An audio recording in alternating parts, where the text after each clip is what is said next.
Have you ever noticed how ancient myths seem to be coming true? It's a chilling thought, but across countless cultures, our ancestors told stories that feel eerily relevant to the world we live in today. These aren't just fantastical tales of gods and monsters. They are profound warnings, cultural DNA passed down through generations, holding up a mirror to our own time.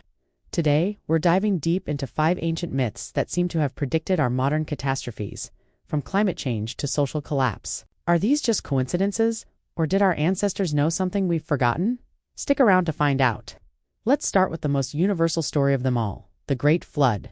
From Noah's Ark in the Abrahamic traditions to the story of Manu in Hinduism and the Epic of Gilgamesh from Mesopotamia, cultures across the globe have a myth about a world-ending deluge sent to wipe the slate clean.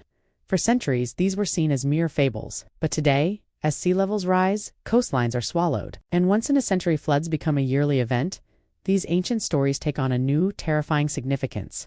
They speak of a world out of balance, of humanity's arrogance angering the natural or divine forces that govern the world.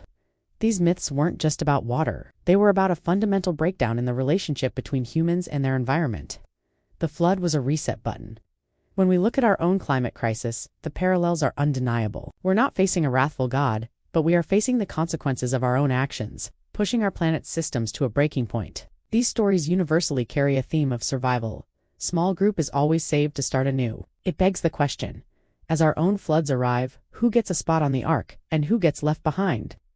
The flood myths teach us that nature's power is absolute, and that survival often depends on listening to the warnings before the waters begin to rise. Next, let's journey to the legendary island of Atlantis. Plato's account describes a technologically advanced utopian civilization that grew arrogant and corrupt. Its people, once noble, became consumed by greed and power. As a result, in a single day and night of misfortune, the island of Atlantis disappeared into the depths of the sea. Sound familiar? It's a powerful allegory for our own society. We pride ourselves on our technological prowess, our global interconnectedness, our seemingly limitless growth. We've built magnificent cities and unlocked secrets of the universe. Yet, at the same time, we're witnessing widening inequality, political corruption, and an insatiable hunger for resources that is tearing our world apart. The myth of Atlantis isn't just about a sunken city. It's a cautionary tale about societal collapse from within. It warns that no civilization, no matter how advanced, is immune to the dangers of its own hubris. When a society loses its moral compass and forgets the principles that made it great, its downfall is not just possible but inevitable. Are we like the Atlanteans, so blinded by our own achievements that we can't see the cracks forming in our own foundation?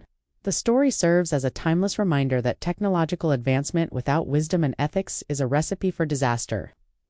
Our third myth takes us to the desolate plains of ancient Greece, with the story of eerily. He was a king who, in an act of supreme arrogance, cut down a sacred grove of trees to build a new feast hall. As his axe struck the heart of a sacred oak, he was cursed by the goddess Demeter with an insatiable hunger. No amount of food could fill him. He devoured his family's wealth, sold his own daughter, and eventually, in a final horrifying act of desperation, he began to eat himself. This graphic myth is perhaps one of the most potent ancient metaphors for our modern culture of consumerism. Our global economy is built on the idea of endless growth on a finite planet. Like eerily, we consume resources at a pace that is completely unsustainable. We chop down rainforests for lumber and farmland, drill the earth for oil, and pull fish from the ocean faster than they can reproduce. We have an insatiable hunger for more products, more energy, more everything. And just like eerily, our consumption is beginning to consume us. It fuels climate change, biodiversity loss, and social unrest. The myth of eerily is a brutal warning about what happens when we take from the earth without giving back. When we see nature not as a sacred entity to be respected, but as a standing reserve of resources to be exploited, it asks a chilling question. When we've consumed everything else, will we too turn on ourselves? From insatiable hunger, we move to a story of a fatal curiosity, the myth of Pandora's box. Pandora, the first woman created by the gods, was given a beautiful boxor, a jar. In the original text, and was told never to open it. But her curiosity got the better of her. When she lifted the lid, she unleashed all the evils of the world: sickness, death, poverty, and strife. Only one thing remained trapped inside: hope. This myth is a powerful exploration of unintended consequences. It's a perfect parallel for our scientific and technological advancements. Think of the splitting of the atom. It promised a new era of clean, limitless energy. But what came out of that box? The atomic bomb, the Cold War, and the ever-present threat of nuclear annihilation? Think of the creation of plastics, a miracle material that transformed modern life. But the box was opened, and now our oceans are choking. Our wildlife is dying, and microplastics are found in our own bodies. Every time we innovate, every time we create a new technology, we are, in a sense, opening a new Pandora's box. We can't always predict what evils might fly out.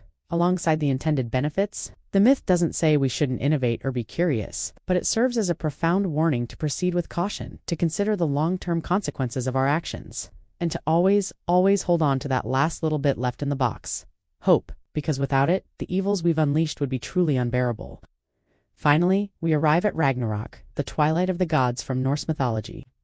Unlike many creation myths that end with a happily ever after, the Norse worldview was cyclical. Ragnarok is not just an end, but a cataclysmic rebirth. The prophecy foretells a series of events leading to a great battle. A terrible winter that lasts for 3 years, the sun and moon being devoured by wolves, and the bonds that hold society together, family honor and law completely breaking down. Then, the gods and giants clash in an epic battle that results in the destruction of the world by fire and flood. But it doesn't end there. After the destruction, a new green world emerges from the water. A handful of gods and 2 human survivors, Leaf and Liththracer, emerge to repopulate the earth and begin a new, better cycle. This myth feels profoundly resonant today.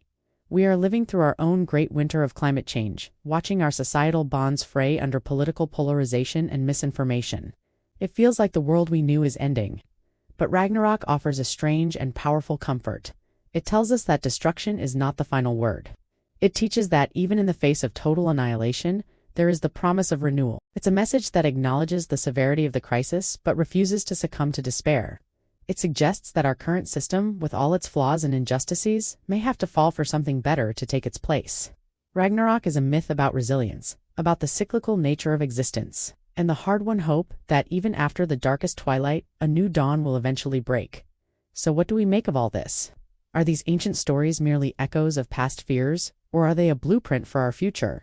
These 5 myths, the Great Flood, Atlantis, Eerily, Pandora's Box, and Ragnarok Hall, share common threads. They warn against hubris, greed, and a disregard for the natural world. They speak of societal collapse that comes not from external enemies, but from internal decay. And most importantly, they show us that our ancestors understood something fundamental, that our actions have consequences. They knew that civilizations can fall, that the world can be pushed to a breaking point, and that survival is never guaranteed. Perhaps the greatest lesson these myths teach us is the one we seem most determined to ignore: the importance of heeding the warnings.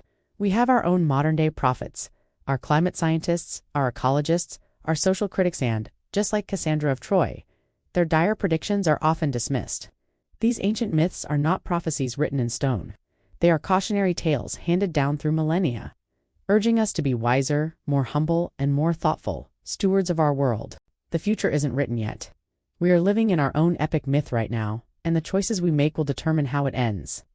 Will we be the civilization that finally listened, or just another cautionary tale for future generations to tell? Thanks for joining me on this journey through myth and modernity. If you found this thought-provoking, be sure to hit that like button and subscribe for more deep dives into the stories that shape our world. Let me know in the comments which myth you think is most relevant today. See you next time.